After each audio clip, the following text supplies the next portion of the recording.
What a goal from Vinicius! This season, Vinícius Júnior scored 16 goals for Real Madrid. But for Brazil, his numbers tell a completely different story. The World Cup may have exposed a serious problem. Why does one of football's biggest stars struggle to replicate his club form for his country? Can Carlo Ancelotti finally unlock the best version of Vinícius for Brazil? And after his goal against Morocco, are we seeing the start of a solution or just another false dawn? But before the stats, before the manager, before any of that, you need to understand what the last 2 years of the story have actually looked like. Because this is what the Vinícius problem at this World Cup has been building toward. At the 2024 Copa America, Vinícius picked up a yellow card suspension and missed the quarterfinal. And well, Brazil lost on penalties. Brazil went out without Vinícius that day. Then, later that same year, he missed out on the Ballon d'Or, and one of the reasons people kept bringing up, publicly and repeatedly, was his international form. Not his club form, his international form, which, by the way, is exactly what Brazil needs from him at this World Cup.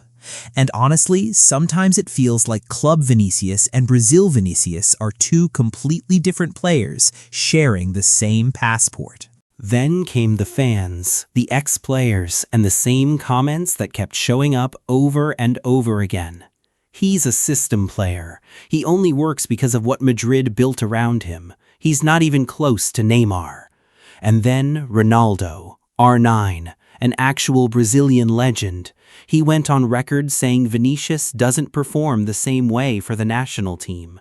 And look, that's not some random guy arguing in a comment section. That's Ronaldo.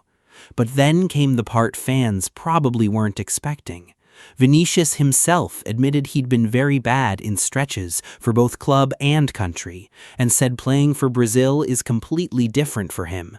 That's his quote, not a critic's quote. And when the players start saying it himself, you know the doubt isn't just noise anymore. Now, doubt creates pressure, but does it create motivation?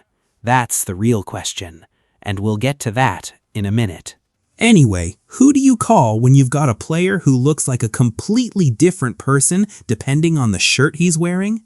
Well, in January 2025, Brazil called Carlo Ancelotti, their first foreign manager since 1925. Just think about that for a second. 100 years of Brazilian football, and they finally looked outside. That's not some genius masterstroke. If anything, it's an admission that something needed to change badly after the previous era ended in disappointment. But here's what makes Ancelotti different. He's the one guy who has already dealt with this problem. At club level, he built the system around Vinícius at Real Madrid. He knows how he moves, what he needs, and more importantly, what gets the best out of him. And look, Ancelotti hasn't ignored the issue either. He openly said Vinícius is affected by pressure in the international environment. But in the same breath, he called him extraordinary, fantastic, and a fighter. And honestly, that's what matters. Because this isn't some pundit guessing from a studio chair. This is the manager who's actually been in the room with him, looking at the problem up close. And now, he's the one picking the team. For the first time in Vinícius's international career, the man who got the absolute best out of him at club level is holding the pen. And with the World Cup around the corner, that's a pretty big deal. Of course, it could create a few problems too. Football usually finds a way to do that. Whether Ancelotti is the answer or just proof there isn't one, that's the whole story. Now look, we've heard plenty of criticism of Vinícius up to this point, but let's not forget what he's actually achieved, and more importantly, what he's capable of. This season in Spain, he made 32 La Liga appearances, 16 goals, 5 assists, and we're talking about one of the toughest leagues in the world against some of the best defenses on the planet. That's elite production at the highest level of modern football. That's not a guy just running around for cardio. That's a guy who knows exactly what he's doing. But then you flip over to Brazil. 49, 50 caps, around 9 or 10 goals. And honestly, put those numbers side by side for a second, because that's not a normal drop-off. That's the same player wearing a different shirt. The gap between those two sets of numbers is basically this entire story. But here's where things get a little more complicated, and it's the part most people tend to skip. His World Cup record, specifically, is actually pretty good. Across his last 5 World Cup matches, he's been directly involved in 4 goals, 2 scored, 2 assisted. And look, that's not someone who freezes when the lights get brightest. If anything, it's the opposite. For whatever reason, this competition seems to bring out a version of Vinicius that the rest of his international career doesn't always show. So the problem isn't that he's bad for Brazil everywhere, it's that he's been a completely different and often much better player in World Cups than in everything else wearing that yellow shirt. And now you've got Ancelotti on the touchline too. Honestly, that's about as close to a perfect setup as Brazil could have asked for, which makes this tournament the right place to watch and the right question to ask. And then there's the Morocco game, the opening match of the tournament. Morocco came in with absolutely no fear. In fact, their coach basically told the players, "Don't worry, it's only Brazil." They took the lead through Saibari, and for stretches of that game, Brazil looked second best for far longer than they would have liked. But then Vinicius produced the moment. The kind of moment that reminds you why people keep believing in him. Because when the pressure arrived, he arrived too. The evidence is already there. The only problem is that it points in 2 different directions at once. Right. So who actually determines which version of Vinicius shows up?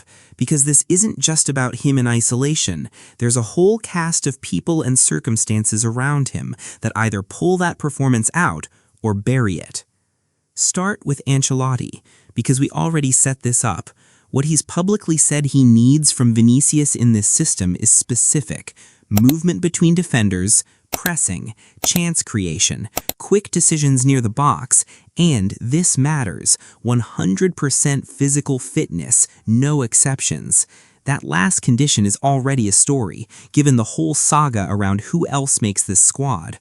But tactically, Ancelotti is running a 4-2-4, 4 forwards. Vinicius is central to how that works. The system, for the first time in his international life, is being built for him rather than around him. Then there's Neymar. Look, you can't talk about Vinicius's international reputation without talking about the shadow he's been standing in for years. He's not even close to Neymar. That line has followed him across every disappointing qualifying campaign, every underwhelming friendly, every Copa America exit. And now, for what is almost certainly his last World Cup after 2.5 years out injured, Neymar is back in this squad. Fitness uncertain, but the legacy enormous. So Vinicius isn't just being asked to be himself. He's being asked to either share or inherit a role that belonged to someone else for a decade. Someone who's now standing right next to him on the same training pitch. That's a different kind of pressure to what any stat line can measure. Then there's the actual competition for places. Brazil assembled the most expensive collection of forwards at this entire tournament. Vinícius, Rafinha, Neymar, Martinelli, Cunha, Endrick, Igor Thiago, Luis Henrique, Ryan. Ancelotti's 4-2-4 starts 4 of them. 4.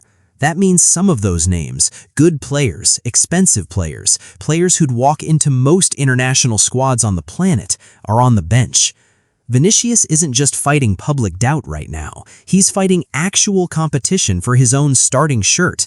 That's concrete pressure, not abstract. And then there's what the fans say. He isn't from Brazil, it seems. You are not Neymar. You can't solve everything alone. These aren't random comments. They're the accumulated frustration of years of watching a player who looks unstoppable every week in Madrid and then somehow arrives differently.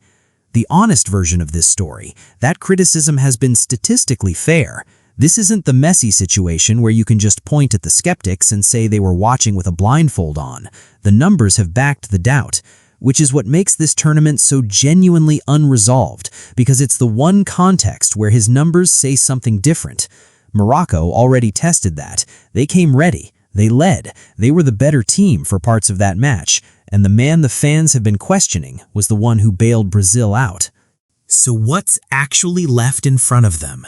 Morocco already played, drew 1-1. That's the first test that was half passed, half failed. Scotland is next, and Scotland basically said, fine, bring it on.